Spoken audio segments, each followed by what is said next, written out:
Move on to the second last on the programme, race number 9. The 9th is a Class 3 over the 1,400 metres, headed by Spicy Shore. Frankie Law and Neil Callan combine here. It's got barrier 1, which is perfect to jump and run from there. Sunny Way gets some gear changes, hood going back on. Time to celebrate. Joe Moreira from a wide gate for John Size. Smiling Pride blinkers on as he makes his debut. A maiden coming out of New Zealand after 4 starts. Super Power up to 1,400 metres for his 3rd start in Hong Kong. Invincible Fresh only just denied behind Apollo's Choice last time out. CP Power's on a hat-trick, and Call Me Awesome chased home Jing Jing Win last time. Interesting race to map this, because more of the progressive horses, or 1 or 2 of the progressive horses, have drawn bad gates. Spicy Sure hasn't. He's got gate 1. He should go forward. He might be able to dominate the race as well. CP Power's got a terrible draw, but he has overcome them to run quite well in the past. Interesting to see where he positions up. Time to Celebrate is one I know that Paul likes, and Malmsteen was a pretty good 1,200 horse in his day, so showing pace at 14 is not a problem. Yeah, Time to Celebrate, I made the horse to follow on his debut run. I thought it was a very good run, full of merit.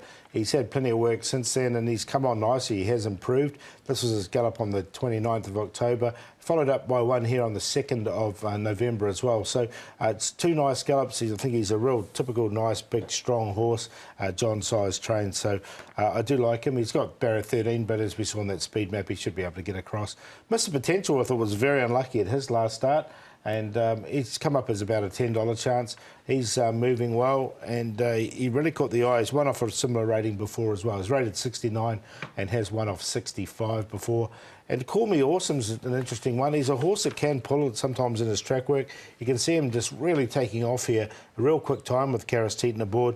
This comes in with a really light weight. He is on that rating of 61, so if he doesn't do anything here, I'd watch him next start. You can see in his 2nd gallop here, he was under a stranglehold as well, so he's been really super keen. He's changed stables. He's now with David Ferraris, so he's a watching brief for me. I didn't find a spot for him, but I wouldn't be surprised if he ran well. You did, yeah. He's come up short too, $9. Yeah, it's a good run, I thought, behind Jing Jing Win. He flashed home down the outside. This is a good run as well from All You Need. This was the Pokoi Cup. Super Fluke wins the race, but All You Need, led the other challengers home on this occasion. This is the one I'm talking about, to a Time to Celebrate. I thought he hit the line very nicely here. He only finished 8th, but there was a bit of a bunch finish here, and I thought he hit the line very nicely. All You Need went well. He's got a tricky draw to overcome. Malmsteen at 1,400 metres. I wouldn't be surprised if they do take on Spicy Shore with Malmsteen, because he has got that gate speed from 1,200, which will just inject that pace into the race.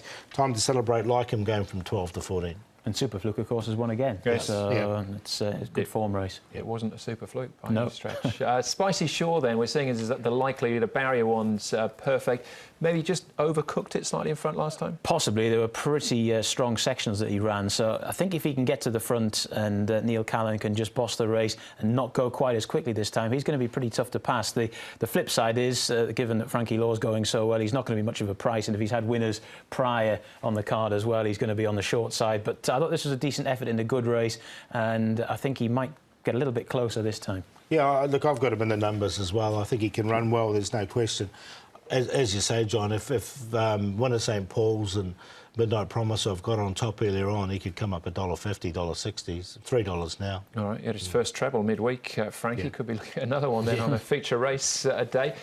Invincible Fresh, I thought it was a slashing run first up. Couldn't quite catch Apollo's Choice.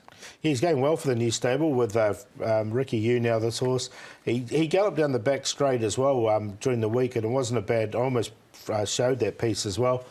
From barrier 3, he should get a good run, and he hit the line strongly. So this is one of the more open races, I think, on the card. So I think Spicy Shore's going to be a bit unders, and he's another one that's definitely got a good chance. Yeah, he's lightly raced for a 6-year-old, this fella. He's had 1 or 2 problems, but it was a very good debut, and I suppose the only rider is, will he get second up itis after that? Will that be a little bit too good first up this season? We'll soon see. All right, we'll find out. CP Power is on a hat-trick. He's into Class 3 for the first time. I haven't found a place for him, which I feel a little bit silly, because this was there's nothing wrong with this one at all, was there? No, I mean, he did have gate 1, obviously, which has helped him. But like I said on the speed map, he's overcome bad gates in the past as well. So if they can get him into a good position, Alexi Bedell on board, then I think he's got every chance of at least running a place. And he's got a very solid overall profile, and it wouldn't be dismissing him now. No, not at all. He's another one with a good chance. This is definitely the race where it looks quite open for me, I think.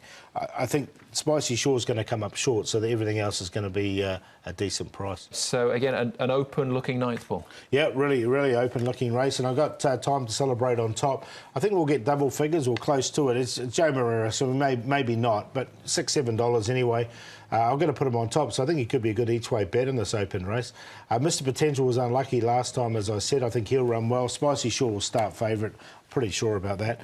Now, Bolbolito made my long shot last start after some group form in New Zealand, and he didn't go too badly fresh up. I thought he hit the line okay, and I think he can run well once again at a big price.